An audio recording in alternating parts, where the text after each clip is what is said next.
नमस्कार, मैं हूं प्रमिला दीक्षित। राजनीतिक दलों के लिए चुनाव अपने साथ तमाम चिंताएं लेकर आता है।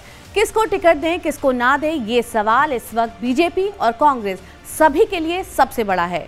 मध्य प्रदेश और छत्तीसगढ़ में होने वाले विधानसभा चुनाव को लेकर बुधवार देर शाम बीजेपी केंद्रीय चुनाव समिति की एक अहम बैठक हुई। इस बैठक में प्रधानमंत्री नरेंद्र मोदी, पार्टी अध्यक्ष जेपी नड्डा, केंद्रीय गृह मंत्री अमित शाह, रक्षा मंत्री राजनाथ सिंह समेत केंद्रीय चुनाव पैनल के अन्य सदस्यों ने भी हिस्सा लिया। और बीजेपी के सूत्र बताते हैं कि बैठक में मध्य प्रदेश की उन तमाम सीटों पर चर्चा हुई जो बीजेपी हार चुकी है। केंद्रीय चुनाव समिति ने करीब 36 से 37 सीटों पर मुहर लगा दी है। ये वो सीटें हैं जिन सीटों पर पिछले विधानसभा चुनाव में बीजेपी को हार का सामना करना पड़ा था और इन सभी हारी हुई सीटों पर बीजेपी चर्चा कर चुकी है। इसमें से 63 ऐसी सीटें थी जिन पर 2018 में चुनाव में बीजेपी को हार का सामना करना पड़ा था। मध्य प्रदेश की 230 सीटों में से बीजेपी के पास 128 सीटें हैं।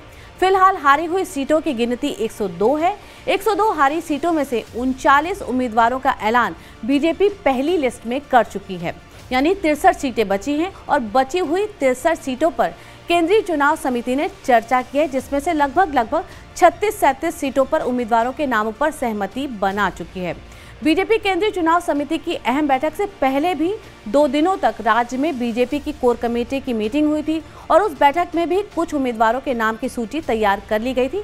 ऐसे में ये उम्मीद की जा रही थी कि बीजेपी केंद्रीय चुनाव समिति की बैठक में मध्य प्रदेश और छत्तीसगढ़ चुनाव के लिए उम्मीदवारों की जो दूसरी लिस्ट है उस पर अंतिम फैसला लिया जा सकता है, क्योंकि बीजेपी की जो कोर कमेटी है जब वो फैसला ले लेती है और उसके बाद केंद्रीय चुनाव समिति उम्मीदवारों के नाम पर अंतिम मोहर लगाती है, यानी पहले बीजेपी की कोर कमेटी फैसला लेती है और उसके बाद केंद्रीय चुनाव समिति उम्मीदवारों के नाम पर अंतिम मोहर लगाती है और उसके बाद ही टिकट को अंतिम रूप दिया जाता है और चुनाव की आगे की रणनीति तैयार की जाती है।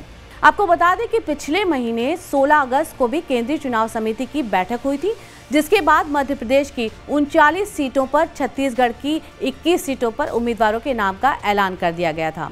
ऐसा पहली बार हो रहा है जब चुनाव की तारीखों का ऐलान होने से पहले ही बीजेपी ने उम्मीदवारों का ऐलान कर दिया है। धन्यवाद।